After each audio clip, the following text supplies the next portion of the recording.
Good morning to all of you. In OC, today we are going to start chapter number 10.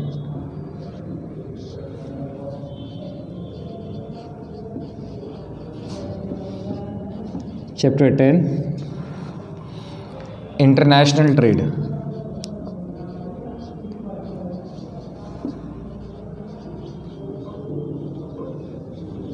International trade.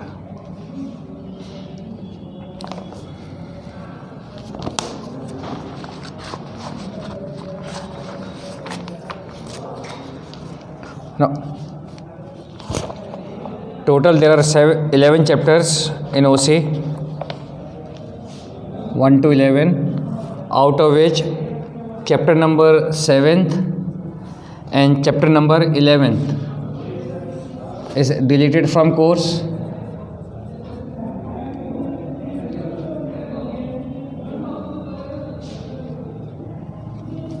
Means only 9 chapters are left, and out of those 9, only chapter number 4th and 10th, 2 chapters are left.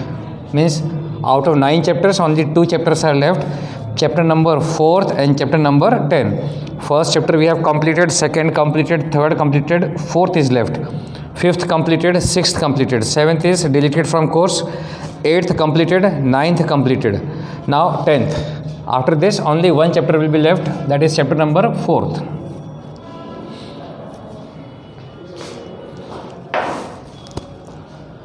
International trade. First of all, trade on the basis of location is of two types. One is internal trade. Internal trade. I think we have already done this topic, small topic, introductory topic in chapter number 2nd, I think. Internal trade and external trade. External trade. Internal trade is also known as domestic trade. Internal trade is also known as domestic trade, and external trade is also known as foreign trade or international trade. Now, definition of internal trade: the trade which take place within the geographical boundary of the same country or within the country. The trade which take place or exchange of, trade means exchange of goods and services. Exchange of goods and services for money or for goods and services within the geographical boundary of the same country is called internal trade. And when trade take place between two or more countries, then it is called external trade or foreign trade or international trade. The definition we have already done in chapter number 2, I think. Now, meaning according to textbook, page number 111. Now, according to textbook, page number 111, meaning is given: exchange of products of one country with the another country means foreign trade.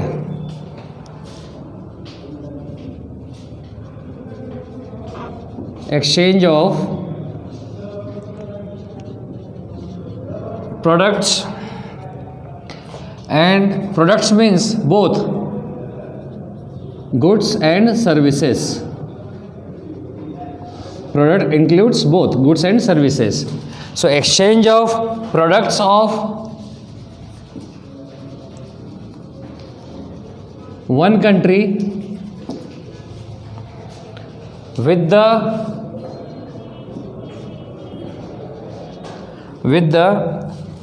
another country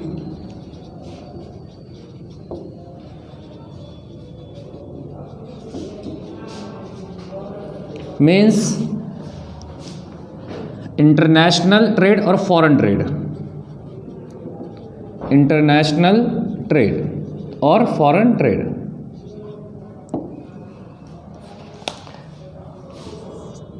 Exchange of products means both goods and services. So exchange of goods and services of one country with the goods and services of another country is called international trade or foreign trade.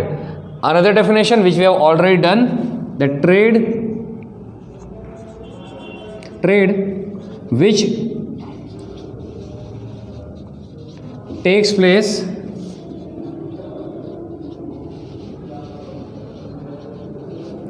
between two or more countries, between two or more countries is called international trade.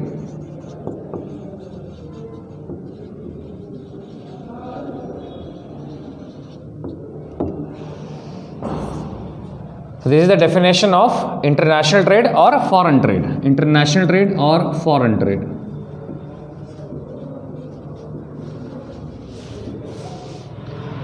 Now we have already done in economics also that economy is of two types, closed economy and open economy. So earlier there was closed economy. Closed economy means when one country is not required to depend on others. Means closed economy means where goods and services are produced and consumed within the same country. Means they are not establishing trade relation with other country. But with the passage of time, when human beings wants to raise their standard of living, when they become knowledgeable about how to utilize or how to use natural resources in order to raise the standard of living, then after that they are required to depend on other countries, or they want to depend on other countries and they want to exchange goods and services with each other. After that, open economy, the concept of open economy comes into existence. After that, open economy starts. One country or one geographical area, particular geographical area, try to depends on other in order to exchange goods and services. And what is the technical definition or actual definition of open economy? When two or more countries depends on each other in order to exchange goods and services for the satisfaction or for fulfilling the requirements of human beings, that is called open economy. So it means international trade is the concept of open economy.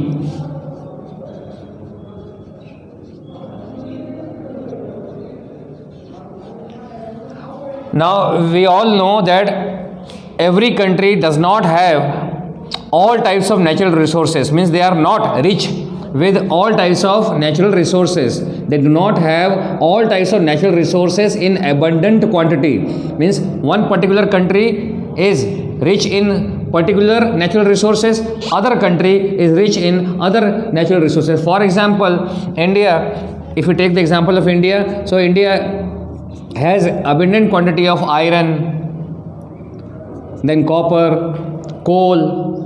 But if we take the example of Gulf countries, they have crude oil in abundant quantities. In the same way, some other countries have, for example, Africa, South Africa. If we take the example of South Africa, they have abundant quantity of gold mines. In this way, different countries have different natural resources. That's why with the passage of time, when they had established or they had started the concept of open economy, they tried to depend on each other for exchange of goods and services, and in this way they are trying to fulfilling the requirements of their individuals, of their people of their country. Second thing, some countries have technological mind, they are rich in technology. some countries are, for example, if we take the example of European countries, America, Italy, they are advanced in medical field. Whereas if you take the example of China, they have advanced technology in electronic field. China, Japan. In this way, these countries are exchanging their technology in order to fulfill their requirements. In the same way, some countries are underdeveloped. Underdeveloped means some countries are underdeveloped. Now, underdeveloped here means such countries do not have natural resources in abundant quantity, in huge quantity, so that they can produce goods and services for their own country. First point, they do not have natural resources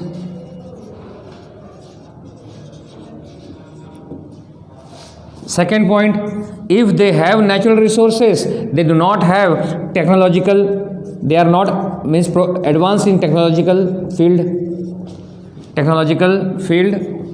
or we can say due to lack of finance and technological advancement.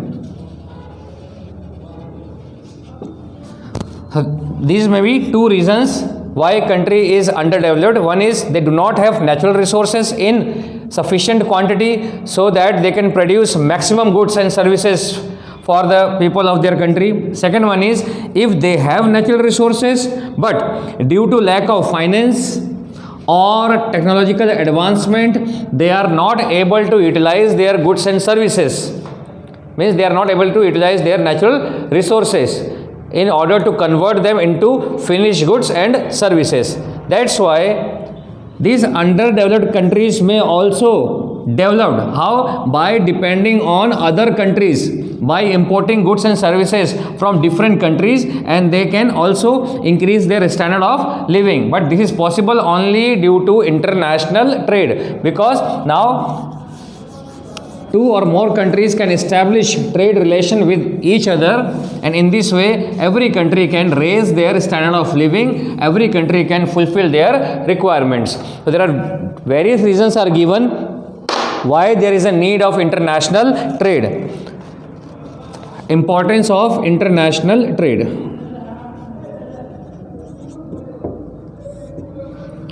In importance, first point is, total 9 points are given, so at least 6 points you have to do. The first one is benefits of division of labor. Benefits of division of labor and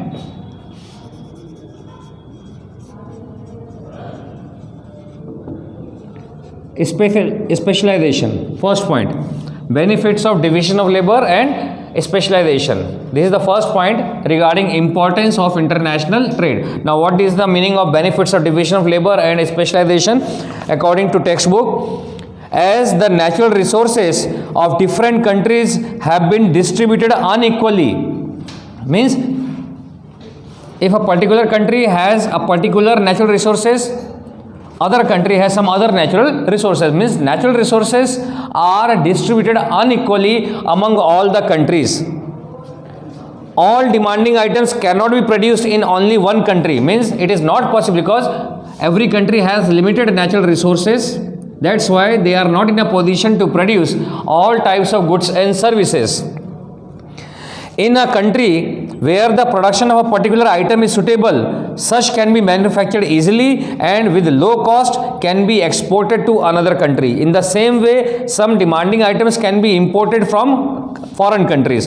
Due to international trade, both importing country as well as the exporting country gets benefit of division of labor and specialization. For example, if one country is able to produce a particular product A, B and C with their natural resources, and other country is able to produce D, E and F, these are the different types of products with their natural resources. By exchanging these products with the D, E and F, means by importing D, E and F and by exporting A, B, C products, both countries can satisfy their requirements, can fulfill their requirements. This is called benefits of division of labor and specialization.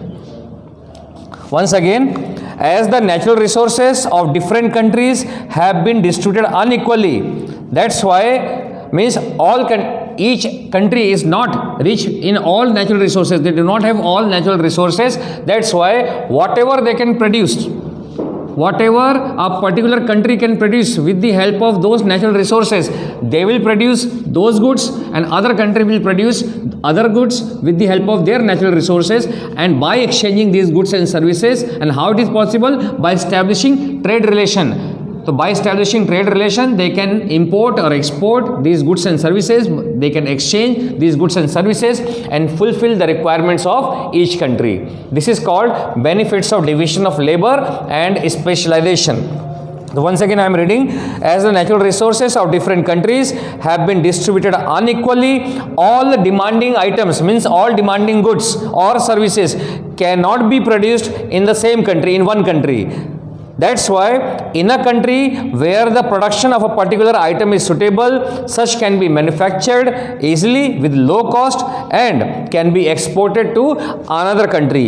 In the same way, some demanding items can be produced in other country with their natural resources, and such goods can be imported from foreign countries. And by establishing international trade. And in this way, they can fulfill the requirements of their individual, their people. Point number 2, development of underdeveloped countries. Development of underdeveloped countries.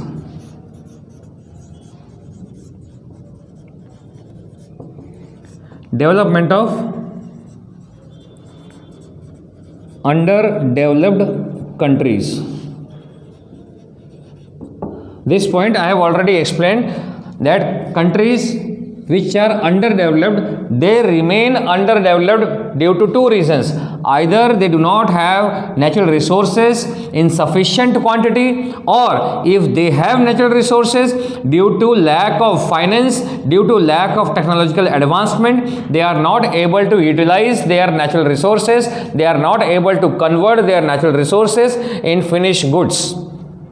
But by establishing trade relation with other countries, they can import those goods from different countries and raise the standard of living of their country. Means from underdeveloped, they can convert their countries into developing countries, or then later on they can become developed countries by importing goods and services which are essential for raising the standard of living. This is second point according to textbook. Underdeveloped countries can import things like foreign technology. Means by importing technology, they can, after importing technology, they can utilize their natural resources in order to produce various types of goods and services. Modern administrative knowledge, means how to work. Research, various types of research centers can be established in such countries. Then foreign capital, means they can take or they can borrow money from other countries and invest that money in their country for increasing the different types of industries, for establishing different types of industries, for different types of research, for utilizing natural resources into finished goods. In this way, they can raise their standard of living. Less developed countries can make development. Less developed countries can make development possible by entering into contract of cooperation in industries and business with other countries. Means they can take the cooperation, they can take the help from other countries by entering into a contract. Contract means agreement. By making an agreement with other countries, they can hire, they can borrow, they can take the help, they can take the assistance in the form of technology, research, then engineers, doctors, finance, any kind of things they can take from other countries and develop their own countries. Third point, maximum utilization of resources.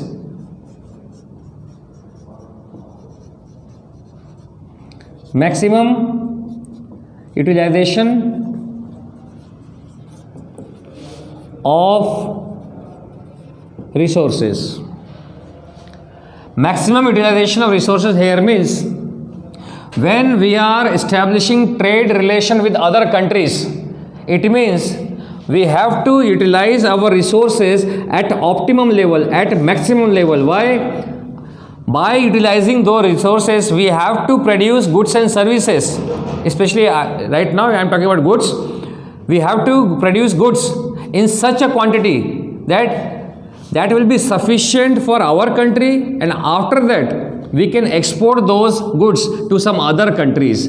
That's why it becomes necessary for a particular country to utilize their resources at maximum level, so that it will be, means by utilizing these resources they are able to produce goods in such a quantity that they can use for their own country, it will be consumed, it will be sufficient for their own country, and after that it can be exported in order to earn foreign exchange or foreign currencies.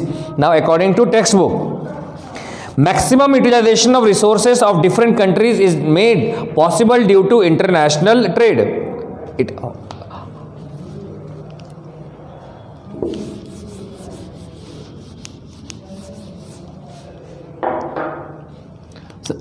Suppose there are two countries. Here natural resources are in abundant quantity. Abundant means in huge quantity, but they are not technological advancement. There is no technological advancement in such countries, or they have shortage of finance. So by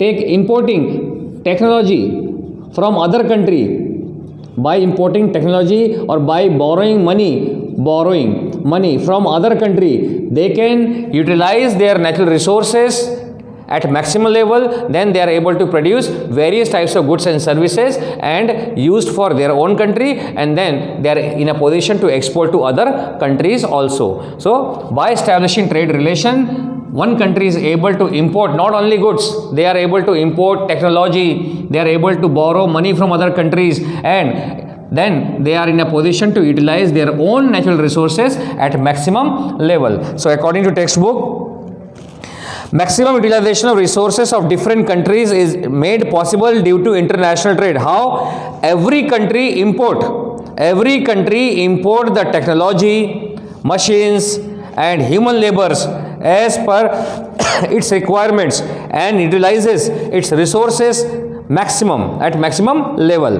People living in different countries use the natural resources of their own country. By means of their skills increase the production, such surplus production is exported. So by importing technology, by importing human skills from other country, by borrowing money from other countries, one country is in a position to utilize their resources at maximum level, and after that they are able to produce various types of goods and services which is sufficient for their own country, and after that surplus goods and services can be exported to other countries.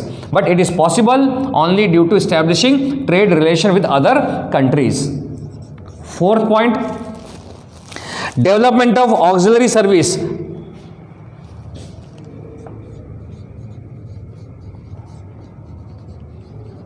Development of auxiliaries services.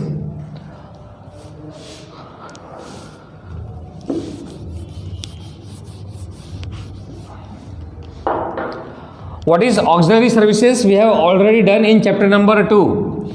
The services which support trade. What is trade? First of all, what is trade? Trade means exchange of goods and services.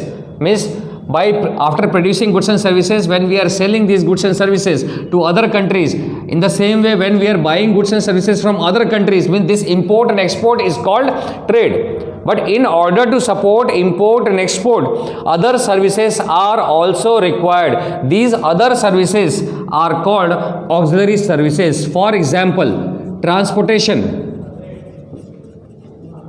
transportation, banking, warehousing, shipping, insurance. These are different types of services which also expand with the international trade. So whenever trade relation is established between two or more countries, along with trade, other auxiliary services like transportation, banking, warehousing, shipping, insurance also expanded.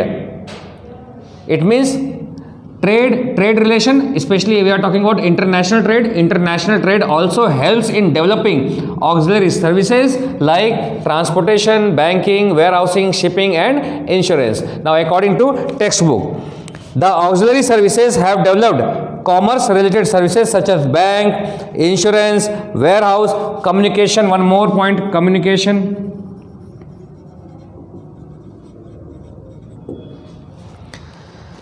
Agencies, etc., due to import and export in international trade. So in simple language, explanation is not given in proper way in textbook.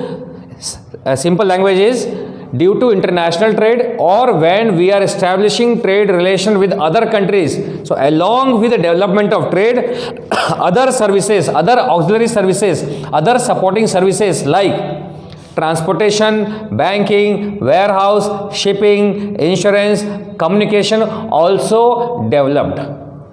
And last point, easy point, high standard of living. Fifth, so any 5 points of your own choice you can take for explanation. High standard of living.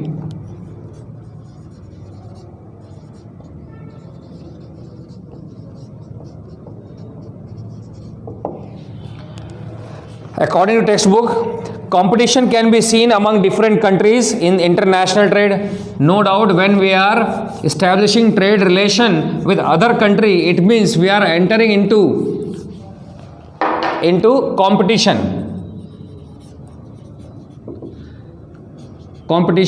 And whenever competition arises among various companies in different countries, various companies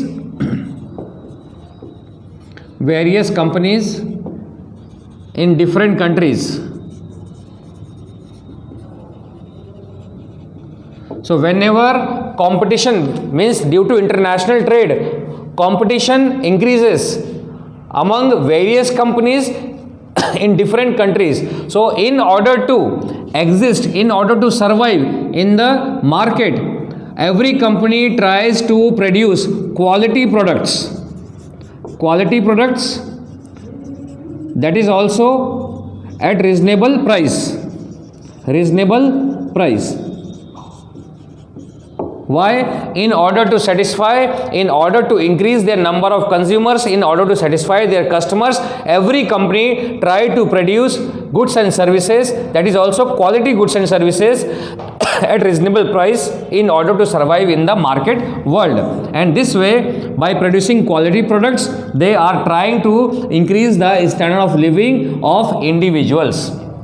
Now according to textbook, competition can be seen among different countries in international trade. So just to stand in competition means in order to face competition, each producer tries to lower the price. They try to decrease the price and higher the quality, means they are producing quality products at reasonable price of its product. In this way, standard of living of people can be improved when they get good quality at low price. So these are the importance of international trade. So any 5 points of your own choice you can do. Now any doubt you can ask.